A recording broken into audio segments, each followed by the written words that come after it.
Ah, 4815. You are the source of so many laughs. In this video, you claim atheists do not exist. You say that believing in God is common sense and deep down we know He exists and we just choose to deny it. You say we do this because we want to steal and kill people and do whatever we want without worrying about a conscience. You ask that we prove we are atheists and show why believing in God does not make sense. No problem, I can do that. First, let's get one additional point out of the way. You say we would not accept any evidence of God. Wrong. Anyone who would not accept any evidence, regardless of what it proves, is a fool, even if that something is God. I would accept any verifiable empirical evidence, anything that can be demonstrated in any way, just like any scientific theory out there. I would also accept any logical argument proving logically that God has to exist. Not an argument after the fact about how a preconceived notion of God might be possible, but one showing that logically He has to exist. The first part of my case that atheism is the correct position on the question of God is that no evidence of that kind exists. There is no empirical evidence of any gods existing. There are also no logical arguments proving any God must exist. Superstitious primitives from the late Bronze Age and early Iron Age writing stuff and claiming God gave them the words to use is not evidence of anything. So how do you know what God wants? Just because someone told you?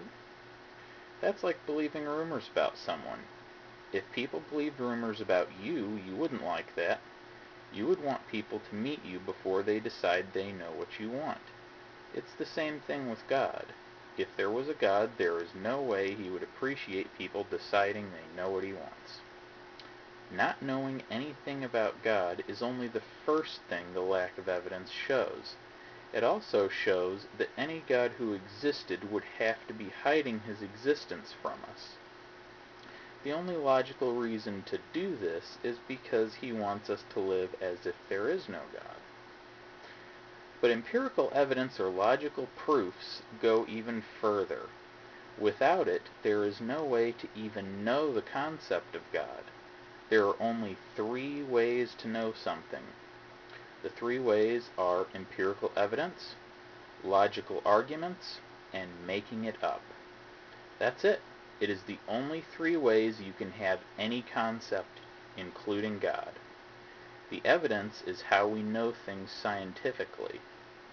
There is also logic, like the law of identity. A equals A. Anything is always equal to itself. Or something like this.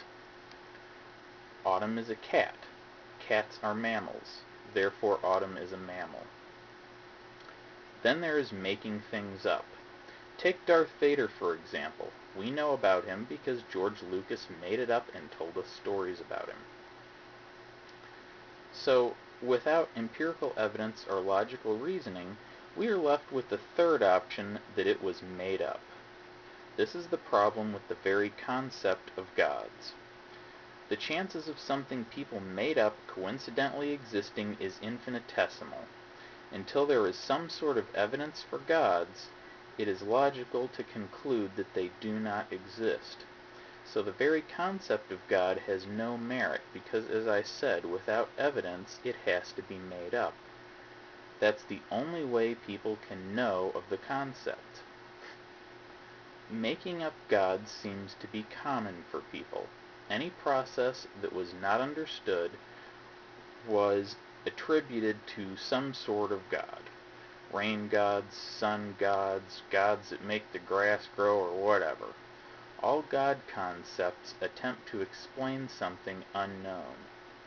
People make something up and insert it as the explanation.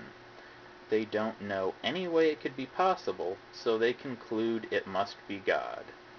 Yes, God, that useless concept that had to have been made up due to lack of evidence.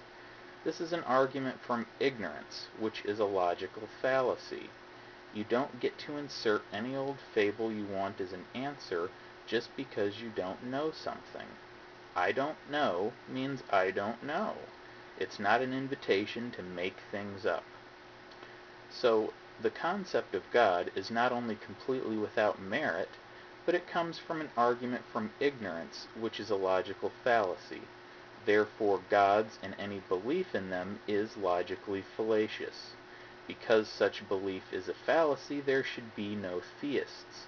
With no theists, there would be no atheists, because there would be no God belief for us to be lacking.